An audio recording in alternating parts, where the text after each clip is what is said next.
ကိုရင်ပါရာဇိကမိမိကိုမိမိကျူးလွန်ခဲ့ခြင်းရှိမရှိကိုဘလို့စမ်းစစ်တည်တင်ပါတယ်ဖေဟာမမတ်မိတော့ရင်ရောအသက်ကြီးလို့ယဟန်ဝတ်လို့ရှိရင်ဘလို့ဆုံးဖြတ်နိုင်ပါလဲဖေဟာ ကိုဒီပါရာဇိကကိုသိထားတယ်ဆိုရင်ကိုလှုပ်ဘူးလားမလှုပ်ဘူးလားကြည့်အောင်ပဲပေါ့ဘလို့သိနိုင်မလဲဆိုတော့ငါတရားလှုပ်ခဲ့ဘူးလားမလှုပ်ခဲ့ဘူးလားဥမာဘလို့ခေါ်မလဲလိန်ကိုရင်ပါရာဇိက၄ပါးရှိတယ်လေ၄ပါးမှာဒီနေ့ခေတ်တော့၃ပါးပဲပေါ့နော်လိန်ကထင်တကားဆိုတာက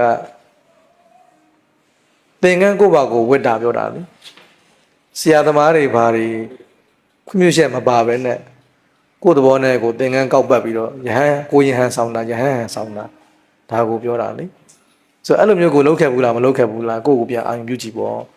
ကိုသင်္ကန်းဝတ်ခဲ့ဘူးတယ်သင်္ကန်းဝတ်တဲ့ခါမှာဆရာသမားနဲ့ဝတ်တာလားကိုယ့်ဘာကိုကောက်ဝတ်တာလားပေါ့နော်အဲ့တော့ကိုယ့်ဘာကိုကောက်ဝတ်တယ်ဆိုရင်ဒါကိုရင်ပါရာဇိကပေါ့ဒါကိုပြောတာလေ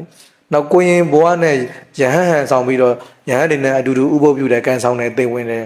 ယဟန်တွေမေးရင်ဝါရီပါတွေလိန်ပြောတယ်ဥစဉ်တွေရှိခိုးတာကိုခံယူတယ်ဆိုဒါကိုရင်ပါရာဇိကလို့ခေါ်တာပေါ့ဒါဘာမှ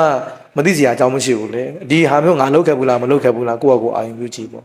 လုပ်ခဲ့ဘူးရင်ဒါကိုရင်ပါရာဇိကကြားတယ်ပေါ့နော်အဲ့ဒါမှကိုရင်ပါရာဇိကဆိုတာ